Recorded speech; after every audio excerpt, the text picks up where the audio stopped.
Programa na magadumara sa iyo sa mga nagasumpit kag nagasagitsit na mga bareta. Magapaabot san matitindi kag matuod na komentaryo.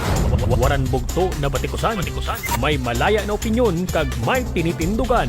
Waran kahadlok na magsiyak sa publiko kontra sa mga kurakot kag mapandaog-daog sa gobyerno.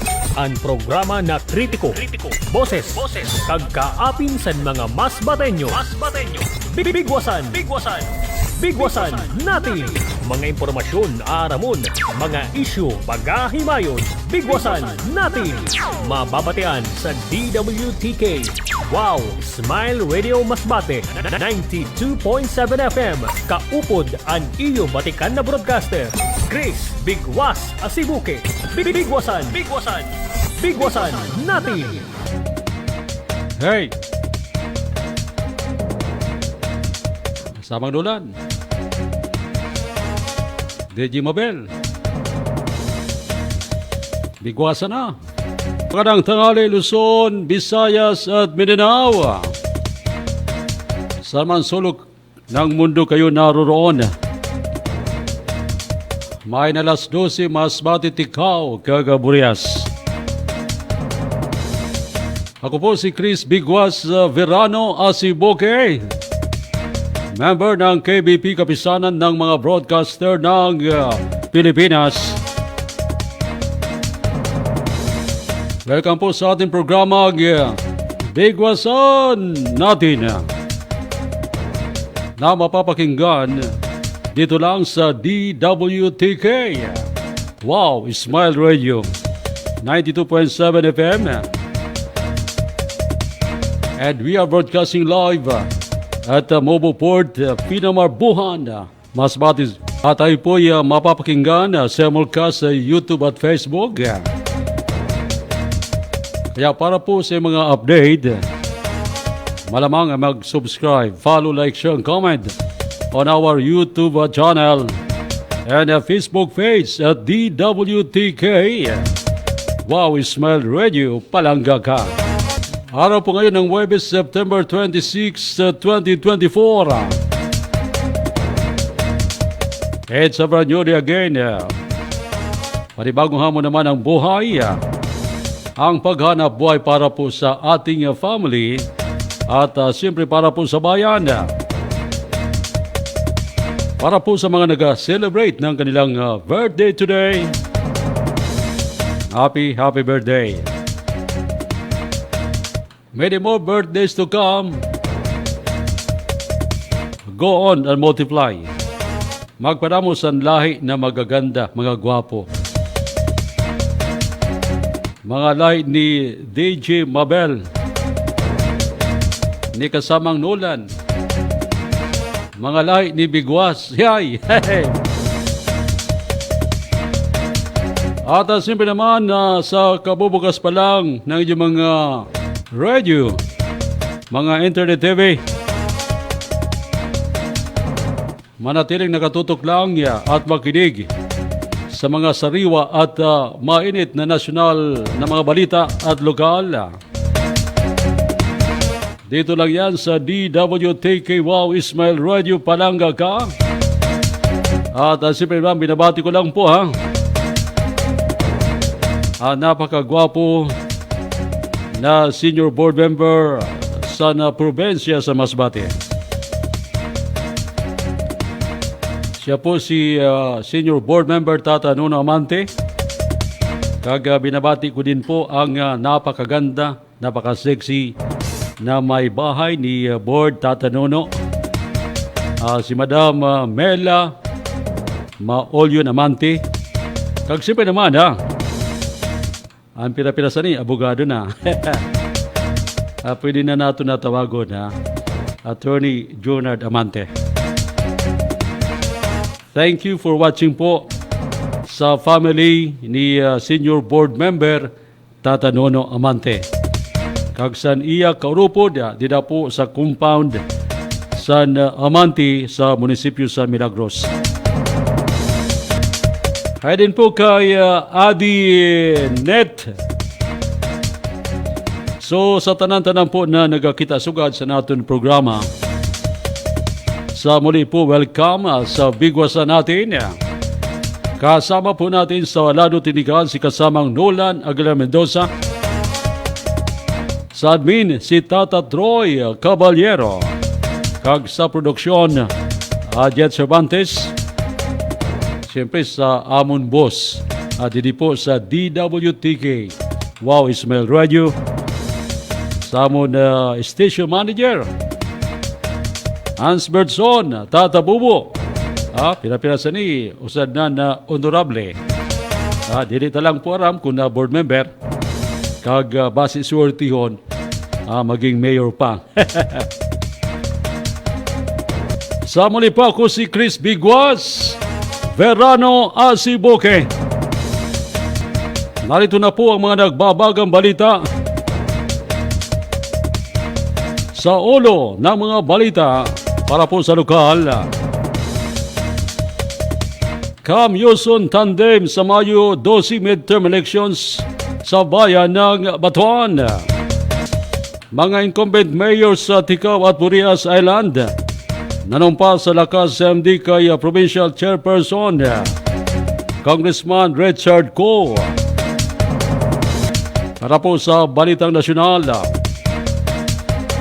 sabi ni Vice President Sara, hindi ako magre-resign. Senator Revilla nag-isang senatorial bid ng lakas MD sa 2025 polls. Para po sa mga detalye, Cam Yuson Tandem sa Mayo 12 midterm election sa bayan ng Batuan. Itinaas ni outgoing Masbate Governor Antonio Tico ang mga kamay ng dalawang maigpit na magkaway sa politika.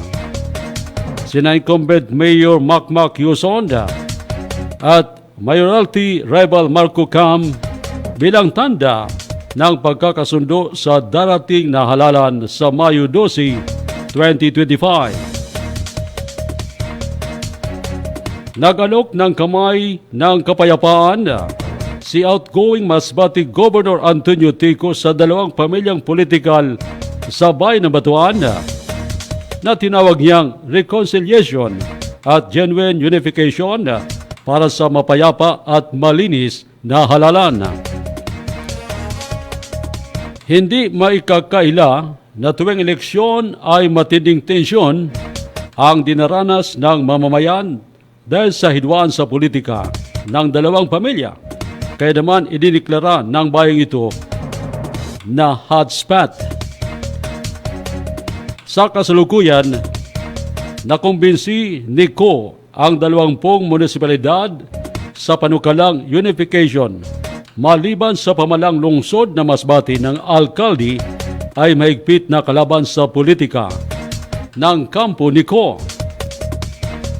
Matapos ang pagkakasundo at tunay na pagkakaisa ni Cam at Yuson ay sinundan agad ng outtaking ng Team Cam Yuson bilang opisyal na mga kandidato sa ilalim ng lakas CMD na pinanumpaan ni 1st District Congressman Richard Ko na itinalagang Provincial Chairperson ng lakas CMD Party. Ang makabuluhang kaganapan ay dinaluhan ni 3rd District Congressman Welton Tonton Ko at ng kanyang asawa, Mandaon Mayor Tintin Hau Ko, mga kaldi ng iba't ibang munisipalidad, mga kapitan at mga kilalang mamamayan ng nasabing bayan. Ayon pa kay Governor Ko, hindi dapat sirain ng politika ang mga pamilya. Dapat walang puot, dapat magkaisa. Ang mga anak ni Governor Ko na sina 1st District Congressman Attorney Richard Ko ay tatakbo bilang gobernador. 2nd District Congresswoman Attorney Ara Ko ay tatakbong bilang City Mayor. At si 3rd District Congressman Welton Tonton Ko ay mananatili sa kanyang posisyon ngayong halalan sa Mayo 12, 2025. Samantala, para po sa dagdag na balita, mga incumbent mayors sa Ticao at Burias Island nanumpa sa lakas MD kay Provincial Chairperson Congressman Richard Kong. Isa na namang makasaysayang pangyayari sa political arena sa unang distrito sa lalawigan ng Masbate. Ang pagsasanib persa ng kampo ni Yuson at Cam sa bayan ng Batuan. Kasabay ng opisyal na pagpapanumpa ng mga political leaders at 6 na incumbent municipal mayors sa Ticao at Burias Island sa ilalim ng pinaka-impluensyang partido sa Pilipinas, ang Lakas CMD, kung saan ang provincial chairman si 1st District Congressman Attorney Richard Kong. Matatandaan noong nakaraang linggo, opisyal na nanumpa si Governor Antonio Ko kasama ang 12 board member at 20 mayor sa ilalim ng Lakas CMD. Ayon sa ilang political analyst, yamado o malaking kalamangan ang mga kandidato kabilang ang mga bagong mukha sa politika sa Masbate, kung saan nasa ilalim ng mga partido ni Governor Antonio Tico at sa mga nag-ambisyong bumangga sa kasulukuyang administrasyon ay posibleng mangangapa. Samantala, sa darating na Oktubre 1 hanggang Oktubre 8, tiniyak at kampante na maghain ng kandidatura ang kampo ni Governor Koo kasama ang mayorya sa mga incumbent municipal mayors, vice mayors, SB members at board members 3 distrito ng lalawigan ng Masbate ang sa ilalim ng Lakas CMD. Yan po ang maiinit na balitang lokal. At para naman sa mga balitang nasyonal, ayon kay Vice President Sara, hindi ako magre-resign. Sinagot ni Vice President Sara Duterte nitong Miyerkules na wala siyang pupuntahan kasunod ng pahayag ng ilang mambabatas. Magbitiw na siya kung hindi niya personal na ipagtatanggol ang 2025 budget ng kanyang tanggapan. Kabilang si Ako Bicol Party List Representative Raul Angelo Bungalon na nagpayag na tila hindi na interesado si Vice President Sara sa kanyang mga tungkulin, bagamat hindi naman isinapormal. Ang tinutukoy na young guns ay mga membro ng House na nasa 40 anyos pababa at ilan ay nasa unang termino pa lamang. Dahil sa hindi pagdalo, muling itinakda ng House of Representatives ang plenary deliberations sa budget ng Office of the Vice President sa pag-asang dadalo rin ang Vice Presidente. Sa kabila nito, sinabi ni Vice President Sara na sa budget deliberations sa Senado siya dadalo. Muling iginiit ni Vice President Sara ang naging akusasyon laban sa mga mambabatas na may plano talagang i-impeach magiba siya sa pagtakbo sa 2028 sa presidential bid.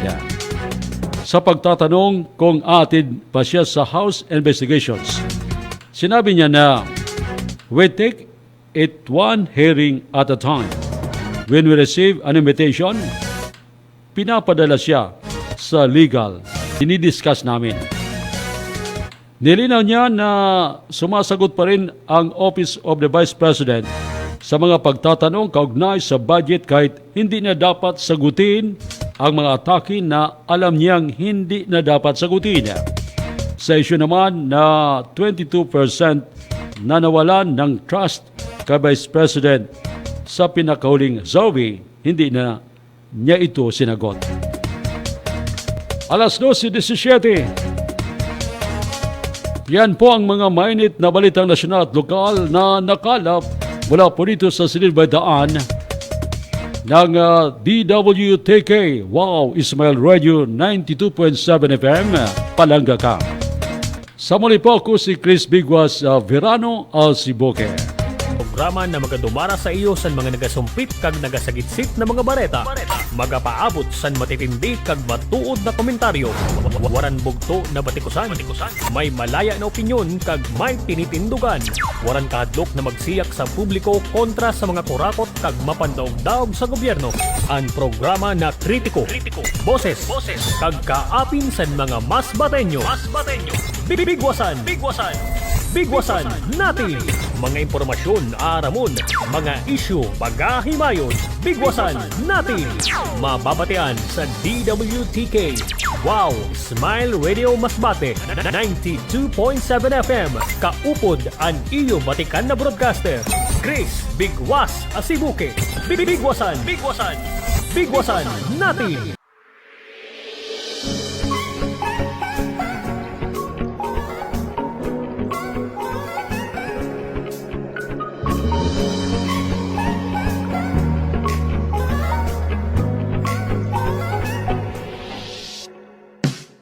Tara na't maglakbay sa mundong puno ng kulay.